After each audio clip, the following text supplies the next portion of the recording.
नमस्कार दोस्तों, Atul S Tiwari channel में आपका स्वागत है। जैसा कि आप देख रहे हैं, ये हम हाई कोर्ट ग्रुप सी का पेपर सॉल्व कराने के लिए हुए हैं।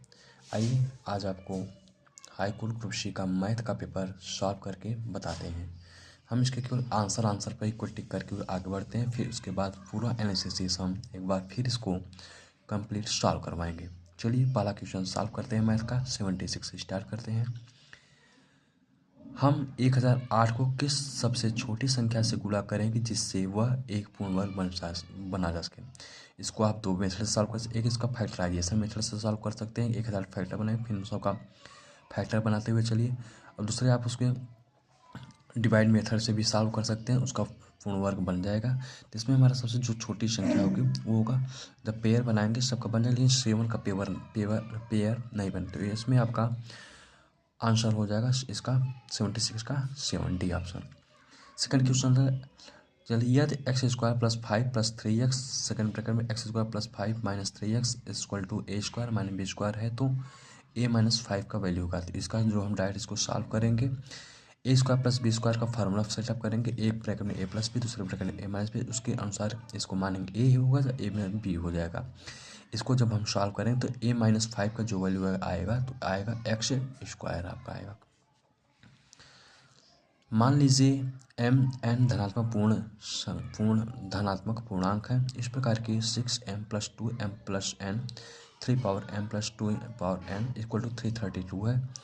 तो व्यंजक 6m plus 1 plus 2n plus 1 का वैल्यू क्या होगा। इसको हम जब सॉल्व करें तो इसका वैल्यू आएगा 334। नेक्स्ट क्वेश्चन पे चलते हैं।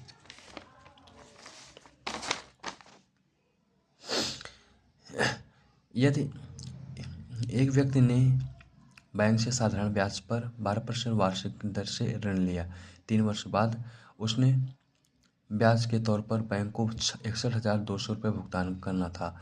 उसके बाद उधार ली गई राशि को ज्ञात करना है। इसको आप जानते हैं, simple interest equal to prime principal into rate into time upon 100 करके लगाएंगे। इसमें जो एस होगा, एस आई का वैल्यू है 61,200, इसको पुटअप करेंगे। ये ऊपर जिस प्रकार से लगाया 6200 200 इक्वल टू इतना करके सॉल्व कर लेंगे तो इसका वैल्यू जो आ जाएगा 1,70,000। इसका ऑप्शन नंबर बी 2 सही इसका आंसर होगा। दो संख्याओं का गुणनफल 1260 है और उसका मस 6 है, तो उन संख्याओं का एलसीएम होगा। एलसीएम आप जानते हैं, एलसीएम हमेशा इन नंबर से डिवाइड होता है। तो इसमें इसका आंसर हो जाएगा, जो नंबर्स होते हैं आप इसको लगा सकते हैं, प्रथम संख्या multiply second number equal to LCM multiply HCF.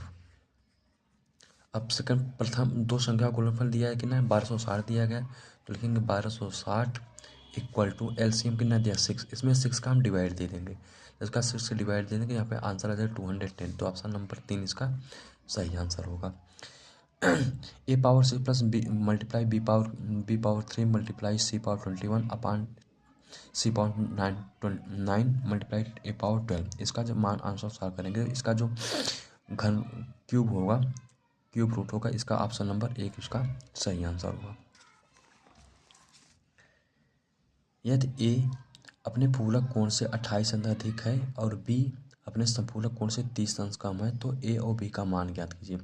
इसको आप जानते हैं कि पूरक कोण का योगफल 90 डिग्री होता है, संपूरक कोण का वैल्यू जो होता है 180 होता है। इसको आप एक इक्वेशन बना के a माइनस 21 8 करके सॉल्व करें इक्वल टू 90, दोनों इक्वेशन बना के सॉल्व करें तो इसका जो वैल्यू आ जाएगा, इसका आ जाएगा 134। इसको जब सॉल्व करेंगे, इसको आंसर अभी हम बता रहे हैं, लेकिन संपूरक और जो पूरक होता है क्यों इसी प्रकार से सॉल्व किया जाता है। नेक्स्ट क्वेश्चन पे चलते हैं। टू ब्रैकेट में x माइनस 3 का होल स्क्वायर इक्वल टू 1288 है, तो x प्लस 1 का वैल्यू क्या हो सकता है। यहाँ पर हम देखें x माइनस 3 जो दिया है, इसको 2 से इसको डिवाइड देंगे तो 144 आ जाएगा। तो x माइनस 3 का होल स्क्वायर इक्वल टू 144, तो दोनों बच्चों का वर्गमूल स्क्वायर रूट लेने पर, तो इसका स्क्वायर रूट लेने पर 144 का आ जाएगा 12, x माइनस 3 इक्वल टू 12 हो जाएगा। और x इक्वल टू 15 हो जाए और इसका वैल्यू पूछा है x+1 का, तो 15 + 1 इक्वल टू 16। ऑप्शन नंबर 3 इसका सही आंसर हो जाएगा। एक परिमेय संख्या के व्युत्क्रम का 10 गुना है, 10 गुना 17 के व्युत्क्रम के 6 गुना के बराबर, तो वह परिमेय संख्या होगी। इसको जो हम आंसर सॉल्व करेंगे तो इसका करेक्ट आंसर आ जाएगा 85/3 आ जाएगा। नेक्स्ट क्वेश्चन चलते हैं 85 पर। 71 × 72 × 73 × 74 × 79 के गुणनफल इकाई संख्या। जैसा कि आप जानते हैं क्योंकि अल्टरनेट नंबर दिए गए, सीरियल नंबर से नंबर दिए गए हैं, तो आप जानते हैं कि जिस नंबर में या 2 आ जाए एक सम संख्या और सम संख्या किसी 5 के साथ मल्टीप्लाई हो जाएगा तो उसका जो यूनिट प्लेस होता है हमेशा 0 होगा। तो इसमें भी आपका आंसर जो होगा 0 होगा।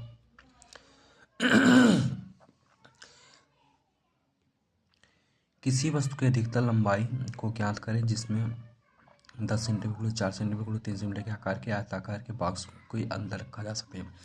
आप इसमें जानते हैं इसमें किसी घनाभ की जो अधिकतम लंबाई रखी जा सकती है कमरे की, वो उसका डायगोनल होगा, विकर्ण होगा। इसलिए इसका विकर्ण निकालने का फार्मूला जो हो जाता है √L² + B² + H²। इसका हम वैल्यू जो रखा हुआ है इसी का स्क्वायर रूट रख लेंगे तो आ जाएगा ये टोटल करके √125 और 125 का जो स्क्वायर रूट होता है 5√5। तो ऑप्शन नंबर डी इसका सही आंसर होगा।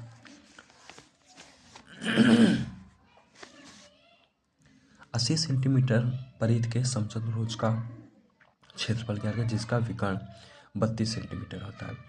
इसको क्वेश्चन को सॉल्व करेंगे। इसका जो विकर्ण का फार्मूला होता है area equal to 1/2 d1 × d2 होता है। भाई हम d2 का फार्मूला निकालेंगे। d2 का फार्मूला निकालने के बाद इसको सब सॉल्व कर लेंगे तो इसका जो आंसर हो जाएगा 384 हो जाएगा, 384 सेंटीमीटर स्क्वायर। 0.57 बार का वैल्यू क्या होगा, इसको जो हम सॉल्व करेंगे तो इसका वैल्यू जानते हैं 57 है। इसमें जो जिस पे बार नहीं लगा तो उसको माइनस किया जाता है और एक 9 लिखा जाता है। जितने अंक पे बार रहता है उतने 9 लिख दिए जाते हैं और जिस पे बार नहीं रहता है उसके लिए हम 0 लिख देते हैं। इसके लिए होता है 52/90। यही आपका सही आंसर होगा। ऑप्शन नंबर 3 इसका सही आंसर होगा। 3 क्रमिक संख्याओं का जोड़ सदैव किस संख्या से विभाजनीय होगा। एग्जाम्पल में आप देख सकते हैं जैसे आप ले लिए 1 3 5, इन सबको ऐड कर लीजिए आप 1 3 4 4 5 9। 9 हमेशा किस संख्या से बराबर, न तो 7 से होगा, न 2 से होगा, न 5 से, लेकिन 3 से विभाजित होगा। नेक्स्ट क्वेश्चन चलते हैं। यदि x + 2y = 63 और x + y/y = 13/8 है तो 2x + y का वैल्यू क्या होगा। इसको जब हम सॉल्व करेंगे इसका जो आंसर हमारा सटीक आंसर होगा, इसको सॉल्व करेंगे इसका 54 आ जाए। आप इसको इक्वेशन बना के सॉल्व कर लेंगे तो x और y का अलग अलग वैल्यू निकाल कर इसको पुट अप कर लेंगे, 54 इसका करेक्ट आंसर है। नेक्स्ट चलते हैं 1/6.198 = 0.16134 है तो वैल्यू उसका मान पूछा है 1/0.006198 का वैल्यू क्या होगा, जो इसका सही आंसर होगा। ऑप्शन नंबर 2 इसका सही आंसर। क्यों? क्योंकि यहाँ पे देखिए जो 1 करके दिया है वैल्यू, इसका 2 अंक पे डिजिट बढ़ा देंगे तो इस पर 100 का इसमें मल्टीप्लाई कर देंगे तो मल्टीप्लाई करने के बाद इसका जो वैल्यू आ जाएगा 161.34 आ जाएगा। यदि ए और बी, नेक्स्ट क्वेश्चन 92 में चलते हैं। यदि ए और बी विषम संख्या है तो निम्न में कौन सा सम होगा। आप जानते हैं इसका एग्जांपल होता है इवन + इवन = इवन होता है, ऑड + ऑड = भी इवन होता है, ऑड + इवन = ऑड होता है। तो यहाँ पे क्या दिया है, यदि ए और बी विषम अंक है तो लेकिन कौन सा सम होगा। तो सम के लिए आप जानते हैं ए और बी, बस केवल ए + बी। ऑप्शन नंबर 4 इसका सही आंसर होगा। 3 भिन्न भिन्न संख्याओं का एलसीएम 120 है, निम्नलिखित संख्या में कौन सा इसका एचसीएफ नहीं हो सकता है। जब आप जानते हैं एचसीएफ हमेशा एलसीएम से डिविजिबल होता है, एलसीएम हमेशा एचसीएफ से डिविजिबल होता है। अब इसमें आप देख लीजिए 120 8 से डिवाइड हो जाएगा, 120 12 से भी डिवाइड हो जाएगा, 120 24 से भी डिवाइड हो जाएगा, लेकिन 120 33 से डिवाइड नहीं होती, इसलिए इसका 33 होगा 33। ऑप्शन इसका SCF नहीं हो सकता है। नेक्स्ट क्वेश्चन में चलते हैं। PQR का जो अनुपात रेशियो दिया 2:3:4 दिया है। PQ पेयर से समांतर रेखा खींची जाती है, तब PR ट्रेंगल PRS का वैल्यू क्या होगा। इसको जो हम सॉल्व करेंगे, इसका एक हम ट्रेंगल बनाएंगे। ये ट्रेंगल PQR ट्रेंगल बनाएंगे। इसके दिया समांतर, इसका जो करेक्ट आंसर होगा इसका 40 एंगल होगा।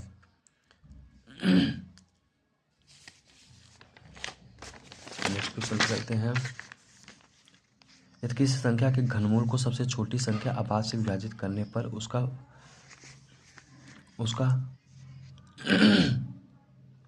करने पर सबसे छोटी संख्या आभाज्य संख्या का वर्ग का प्राप्त होता है, तो उस संख्या का इकाई अंक क्या होगा। देखिए यहाँ पे हम एक एग्जाम्पल के थ्रू आपको समझाने का प्रयास करते हैं।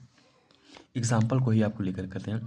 किसी संख्या के घनमूल को सबसे छोटी संख्या अभाज्य, किसी भी संख्या का आप एक घनमूल ले लीजिए। जैसे मान लीजिए 64, 64 ले लिए, 64 का घनमूल जो हम निकालेंगे जिसका आ जाएगा घनमूल 4 हो जाएगा, ठीक। और सबसे छोटी अभाज्य संख्या आपकी क्या होती है 2। जब 2 से हम किसी संख्या को डिवाइड कर रहे हैं तो विभाजित करने में सबसे छोटी अभाज्य संख्या का वर्ग प्राप्त होता है। सबसे छोटी संख्या का अभाज्य क्या है 2 है, और 2 का वर्ग क्या होता है 4 होता है, तो हमारा क्या हो जाएगा जो संख्या होगा 8 होगा। संख्या क्या हो 8 होगा। तो उसी संख्या का इकाई का अंक क्या होगा, इकाई के अंक में पूछ रहा है। तो 8 का क्यूब क्या होता है 512 होता है। तो 512 में इकाई का अंक क्या बन रहा है 2 बन रहा है, तो यहाँ पे इसलिए इकाई का अंक क्या हो जाएगा 2 हो जाएगा।